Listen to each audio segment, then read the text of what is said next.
हम सभी ने देखा होगा कि चार्ट पर कैंडलस्टिक बनने के दौरान बीच बीच में एक आधा कैंडल अपने रिसेंट एवरेज कैंडल साइज से काफी बड़ा बन जाता है और कोई भी कैंडल की हाई और लो के बीच जो डिस्टेंस है वो उस कैंडल की ट्रेडिंग रेंज है। मतलब ये कैंडल बनने के दौरान बायर्स और सेलर्स अलग अलग प्राइस पर बाय सेल करते हुए ये कैंडल बनाया है। और क्योंकि ये एक स्ट्रॉन्ग बड़ा कैंडल है तो इसी से हमें पता चल पाता है कि यहाँ कोई बिग ट्रेडर्स ने ट्रेड किया है। इसके बाद अगर इस तरह के सेटअप यहाँ बन जाता है तो बुलिश कैंडल रेंज थ्योरी यहाँ बन गया है। और अगर आप कैंडल रेंज थ्योरी को समझकर इसे सही जगह सही टाइम पर आइडेंटिफाई कर लेते हो तो काफी अच्छा प्रॉफिट यहाँ से कर पाओगे, क्योंकि ये कैंडल थ्योरी बनने के दौरान बड़े ट्रेडर्स इसमें पोजीशन बनाया है। और आप जानते ही है बड़े ट्रेडर्स जब पोजीशन बनाया है तो उसके बाद एक लंबा मूव हो ही जाता है। और इसी कैंडल रेंज थ्योरी को सही से इन डेप्थ समझने के लिए ये वीडियो आपको बहुत हेल्प करेगा। तो बिना वीडियो को स्किप किए वीडियो को पूरा देख लीजिए। कैंडल रेंज सेटअप दो टाइप से बनते हैं, बुलिश कैंडल रेंज ब्रेकआउट और bearish candle range breakout. Bullish candle range breakout में जो फास्ट कैंडल यानी लंबा कैंडल है वो एक स्ट्रॉन्ग बेयरिश कैंडल होती है। इसके बाद का कैंडल इस रेंज से निकल के नीचे जाना चाहिए और क्लोज इसके ऊपर आके होना चाहिए। मतलब जो लोअर शैडो है वो रेंज के नीचे जाना चाहिए। अभी एक कैंडल स्ट्रॉन्ग बायर कंट्रोल के साथ हाई रेंज के ऊपर क्लोज करना होगा। तो अभी मैंने आपको ये 3 कैंडल से ही ये रेंज बनते हुए दिखा दिया, बट प्रैक्टिकली 3 से भी ज्यादा कैंडल मिलके ये रेंज ब्रेकआउट बन सकते हैं। लेकिन सब में ये 3 क्राइटेरिया होना ही चाहिए। एक, फास्ट कैंडल एक स्ट्रॉन्ग बेयरिश कैंडल होना ही चाहिए। 2, कोई भी एक कैंडल का लोअर शैडो लोअर रेंज के नीचे होना चाहिए। 3, स्ट्रॉन्ग बुलिश कंट्रोल के साथ अपर रेंज को ब्रेकआउट करके कैंडल क्लोज करना चाहिए। अभी हम ये बुलिश कैंडल रेंज थ्योरी का साइकोलॉजी को समझ लेते हैं। इस तरह के कैंडल सेटअप बना के बड़े ट्रेडर्स या सेल ऑर्डर्स को इंक्रीज करना चाहते हैं। जैसे ही लंबा कैंडल बन गया तो एक बेयरिशनेस का माहौल यहाँ बन गया और इसे देखते हुए बाकी सेल ऑर्डर्स भी यहाँ आने लग गया, जिस कारण सेलिंग प्रेशर से प्राइस नीचे भी गया। बट बड़े ट्रेडर्स को मौका मिल गया यहाँ बाय करके पोजीशन बनाने का। तो बड़े ट्रेडर्स जितना हो सके इस रेंज के अंदर पोजीशन बना लेते हैं। फिर अपसाइड जब ब्रेकआउट होता है तो जितने लोग प्राइस नीचे जाएगा सोच के वो ये एरिया में सेल किया था उनके स्टॉप लॉस यानी बाय ऑर्डर्स इस रेंज के ऊपर रखा होगा, जो अभी हिट होना शुरू होगा और डिमांड इंक्रीज होके प्राइस स्पीड से ऊपर भागेगा।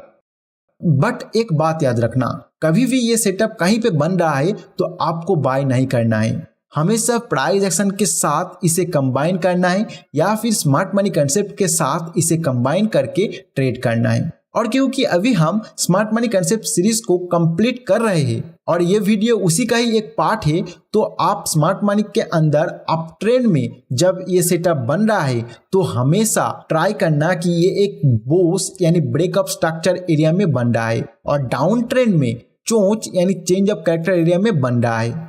ऐसे अगर आप ये सेटअप को ट्रेड करते हो तो इसका सही होने का चांस बहुत ज्यादा इंक्रीज हो जाता है।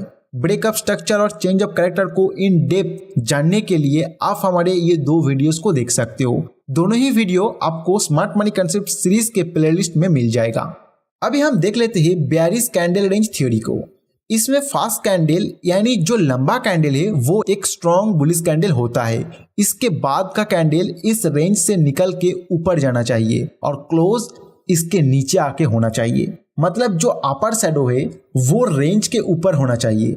अभी एक कैंडल स्ट्रॉन्ग सेलिंग कंट्रोल के साथ लोअर रेंज के नीचे क्लोज करना होगा और ये सेटअप 3 से अधिक कैंडल से भी बन सकता है, बट ये सभी में ये 3 क्राइटेरिया होना ही चाहिए। फास्ट कैंडल एक स्ट्रॉन्ग बुलिश कैंडल होना चाहिए। सेकेंड, कोई भी एक कैंडल का अपर शैडो अपर रेंज के ऊपर रहना चाहिए। And third, strong bearish candle के साथ लोअर रेंज को ब्रेक करके नीचे क्लोज करना चाहिए। इसके साइकोलॉजी को हम अभी समझ लेते हैं। इस तरह के कैंडल सेटअप इसीलिए बनाया जाता है ताकि यहाँ बाय ऑर्डर्स को इंक्रीज किया जाए। यहाँ लंबा बुलिश कैंडल जैसे ही बना तो एक बुलिशनेस का माहौल यहाँ क्रिएट हुआ और इसे देखते हुए अदर ट्रेडर्स का भी बाय ऑर्डर यहाँ आने लग गया। और अभी बड़े ट्रेडर्स को मौका मिल गया सेल करके यह पोजीशन बनाने का। तो बड़े ट्रेडर्स जितना हो सके इस रेंज के अंदर अपना पोजीशन बना लेते हैं। फिर डाउन साइड जब ब्रेक होता है तो अपसाइड बाय जिन्होंने किया है उनका स्टॉप लॉस ऑर्डर यानी सेल ऑर्डर यहाँ रहता है जो हिट होने लग जाता है और सप्लाई इंक्रीज होके स्पीड से प्राइस नीचे गिर जाता है।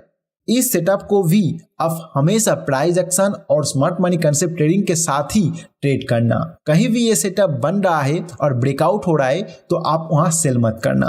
स्मार्ट मनी कंसेप्ट के अंदर डाउन ट्रेंड के दौरान अगर ये सेटअप बन रहा है तो बोस यानी ब्रेकअप स्ट्रक्चर एरिया में ये बनना चाहिए और अगर अप ट्रेंड में बन रहा है तो चोंच यानी चेंज ऑफ कैरेक्टर एरिया पर बनना चाहिए। ये candle range setup smart money concept के साथ बहुत ही अच्छा काम करता है और ये मेथड को आप स्टॉक, इंडेक्स, क्रिप्टो, फॉरेक्स किसी भी इंस्ट्रूमेंट में यूज कर सकते हो।